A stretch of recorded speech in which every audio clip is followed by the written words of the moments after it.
Inaugurated on the 21st of April, the birthday of the foundation of Rome, Brasilia was designed to be a symbol of a new future for Brazil. Built in just 1,000 days under the leadership of President Juscelino Kubitschek, the city was supposed to attract economic development to the centre of the country, far from the coastal cities of Rio de Janeiro and Sao Paulo. But more than that, Brasilia represented a new social order, a political project, socialist, based on egalitarian ideas, a modern city forged in concrete. A utopia which would give access to housing, the creation of work and social integration. It was designed by the urban planner Lucio Costa and the architect Oscar Niemeyer. What matters is that we create a system that can help others. That's the problem, that's the political struggle. It's to make a better, more fraternal world. An incarnation of modern architecture, Brasilia has divided opinion. Yet, in 1987, it was classified as a UNESCO World Heritage Site, ensuring its place in architectural history and ensuring its protection. But what has become of the values and visions of its original builders? What remains of their ideas, of the promise of a better life in a city built for 500,000 inhabitants, which now hosts 3 million, in a country shaken by social change and a crisis of confidence amid its political class? When Nicholas Ransom revisits Brasilia for France 24.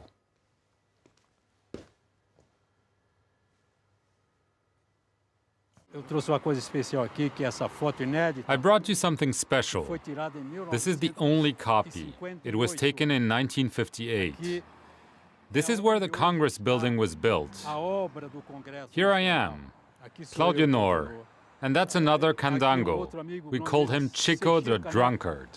I don't know if he's still alive. What you see over there, that's the site that would become the National Congress. Only a few of the thousands of men who built Brasilia are still around today. Pedro Claudio Nor is one of them. They were known as Candangos. If I had to build everything anew, I would do the same. It was very rewarding, a wonderful time. Wonderful, a marvel. Brasilia means everything to me. Claudio Nor built these walls with his own hands. There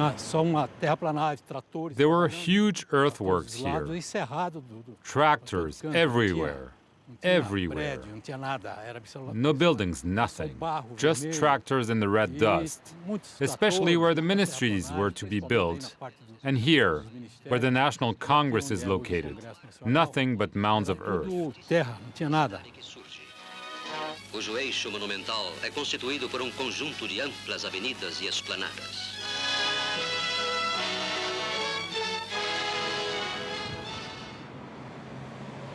It's a city that sprang from the imagination of former Brazilian President Juscelino Kubitschek and modernist architect Oscar Niemeyer.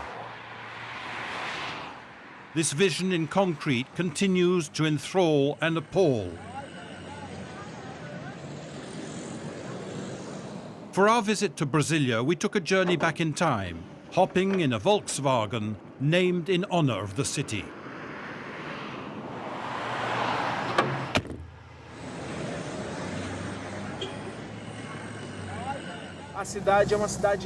The city is vast.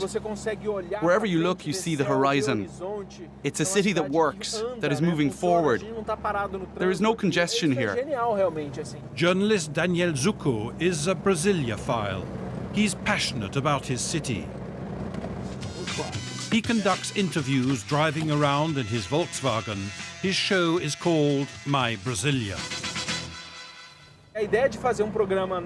The idea of a show in this car is mainly to express the feelings that people have for Brasilia. We use a car that represents the city, with a sentimental history, a vehicle that means something for people, that has a story to tell. It is a Brasilia that drives around Brasilia. This show talks about Brasilia and very often features people from Brasilia. Here is a city without traffic lights, with cars constantly in motion, bridges, tunnels, slip roads. It's enough to make you feel dizzy. The street names, carefully thought out acronyms that are incomprehensible to visitors. This ambitious project aimed to centralize the country's power in one place and to make it accessible to the people.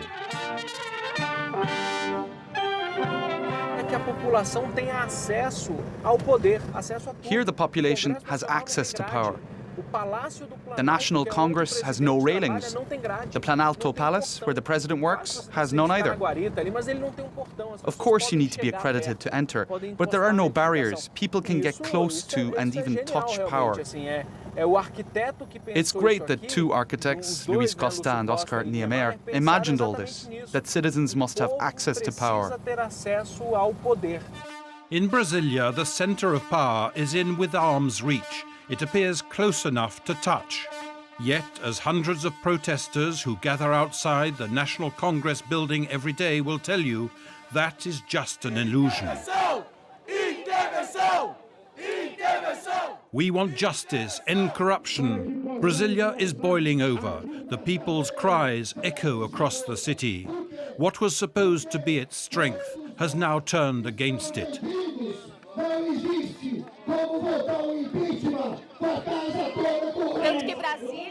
Brasilia is very far from the major Brazilian centers. It's difficult to get people here because it's far. From Sao Paulo, from Rio, it's far from the south, the north. Brasilia has become an island. Brasilia is politically hypersensitive. Every day there are political debates in the ministries with a plethora of civil servants. It's a concentration of power, a real political pressure cooker. At this protest, we meet Fernando. His group of activists has made history.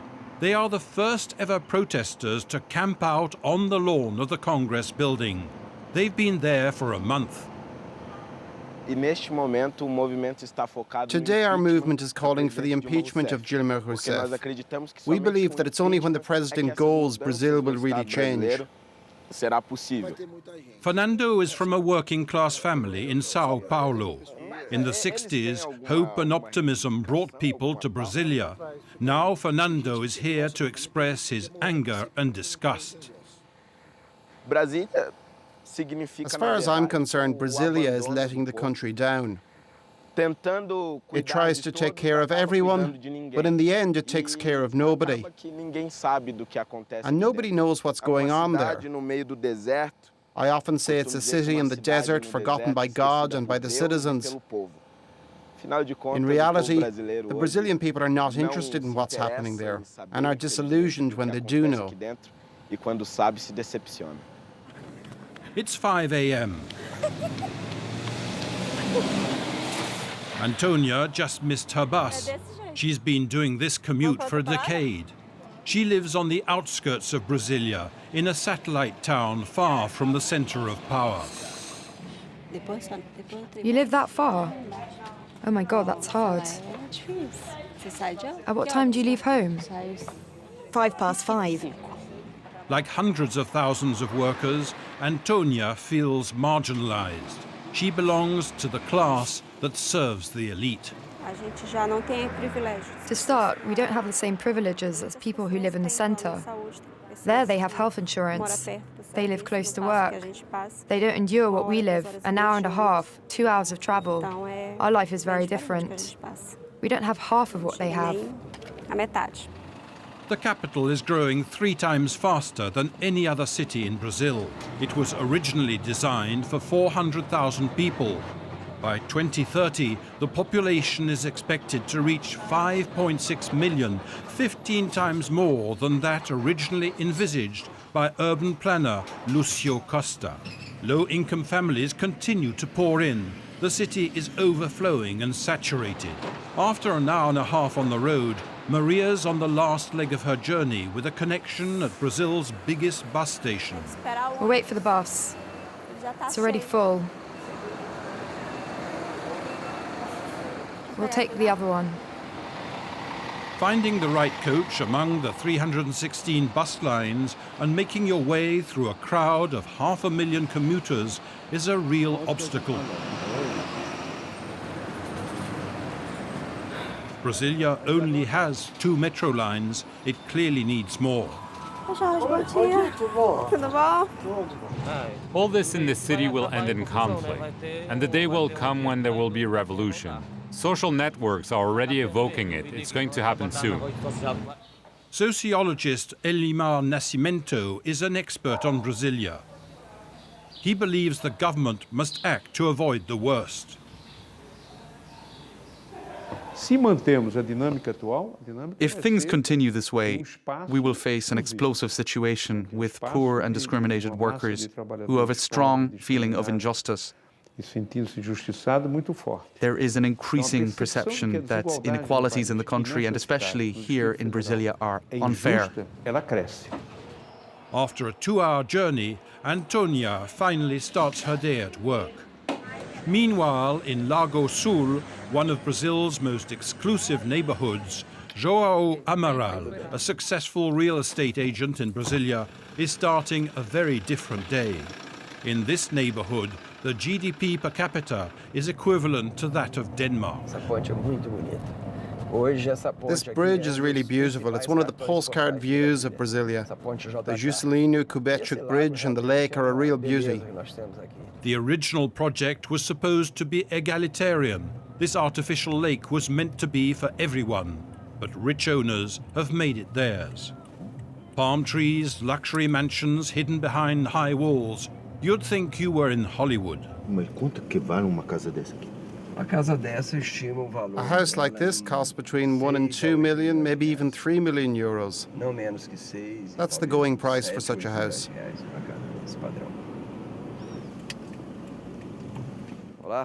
Despite the devastating economic crisis, the luxury real estate market is still buoyant here. This house, for example, is going to be leased to a diplomat. The rent, 6,000 euros a month. While in the sauna, there's a system that allows direct access to the pool. The slot's here, and you go directly into the pool. People living in Lago Sul make 19 times more than those living in the poorest neighborhood of Brasilia. These pools and private gardens illustrate how removed the capital is today from the egalitarian city imagined 55 years ago. 10 kilometers from the center, the other face of the city, Santa Luzia, Brazil's newest favela, a field of shacks made of corrugated iron and recycled materials. 10 new families arrive here in this wasteland every day. The state is unable to control the constant flow of immigration. For these Brazilians, the dream of an El Dorado is already far behind. Boy, it's miserable here. Luciano lives here in this corrugated iron shack with his 4 children. Brasilia is now a chaos that no one imagines. There's lots of money, but not for the poor. There's nothing.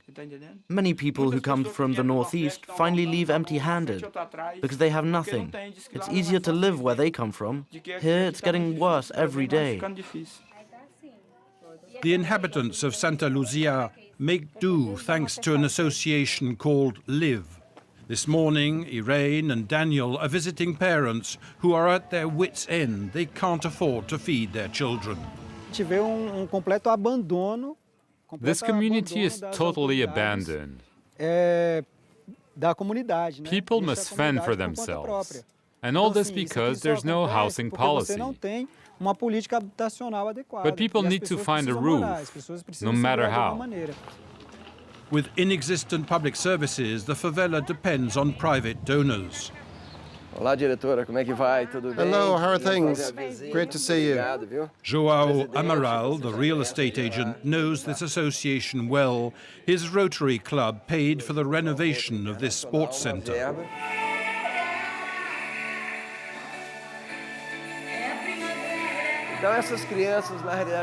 Most of these children have been saved from the environment they grew up in.